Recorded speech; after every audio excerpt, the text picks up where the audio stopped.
Johnny, limit switch কিভাবে কাজ করে? এই লিমিট সুইচটার কাজটা হলো সাধারণত স্প্যান্ডেল টেবিলের কারণে দেওয়া হয়েছে। ইয়েস। স্প্যান্ডেল টেবিল যখন আমরা গেজ করি তখন এই স্প্যান্ডেল এটার সাথে তখন এনও থাকে, এটা হচ্ছে এনসি। আমরা এটা কিন্তু কানেকশন অলরেডি করে রাখি, যার কারণে এটা এনও সব সময় থাকে। যখন এই কেবিলটা একটু কম বেশি হবে, ইয়েস, তখন এই লিমিট সুইচটা অটোমেটিক সিগন্যাল দিবে, এবং মনিটরের সিগন্যাল দিলে তখন এই লিমিট সুইচটা। আচ্ছা, লিমিট সুইচে আমার প্রশ্ন হচ্ছে, লিমিট সুইচে কয়টা তার থাকে? লিমিট সুইচে সাধারণত দুইটা তার আছে, দুইটা তার। আমরা এখানে একটা, আচ্ছা, এখানে এখানে দুইটা তার। হ্যাঁ, এখন তুমি বলো হ্যাঁ, যে এই দুইটা তারে, হ্যাঁ, এই দুইটা তারে হ্যাঁ, এটা কিভাবে কাজ করবে? এই দুইটা তারে, ইয়েস, এই যে কালার, এটা একটা হলো কমন, একটা হলো এনো করা, ঠিক আছে? দুইটা তার, একটা এনো করা, একটা হলো কমন।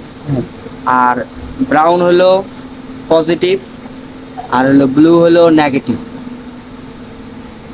এখন আমার প্রশ্ন হচ্ছে যে লিমিট সুইচে নেগেটিভ পজিটিভ কেন?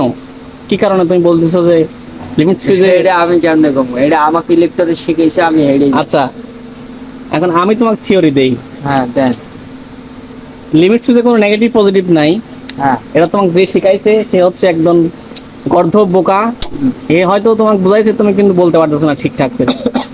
এখানে কোনো নেগেটিভ পজিটিভ নাই। এখানে কাজ করে হচ্ছে, আমি যদি এই ব্রাউন কালারে যদি আমি ভোল্টেজ দেই, হ্যাঁ, যখন এই লিমিট সুইচ যখন চাপ খাবে, তখন এই দিক দিয়ে এই সিগন্যালটা এই দিক দিয়ে পাস হয়ে এই সবুজে আবার এই আপনার তোমার ব্লুতে পাওয়ার আসবে। হ্যাঁ, এটা কন্টিনিউটি হিসাবে কাজ করে, ঠিক আছে? ইনপুট, এখানে ইনপুট দিলে পারে এর আউটপুটটা এই লিমিট সুইচে পাস হয়ে তারপরে এখানে আসবে একই ভোল্টেজ, ঠিক আছে?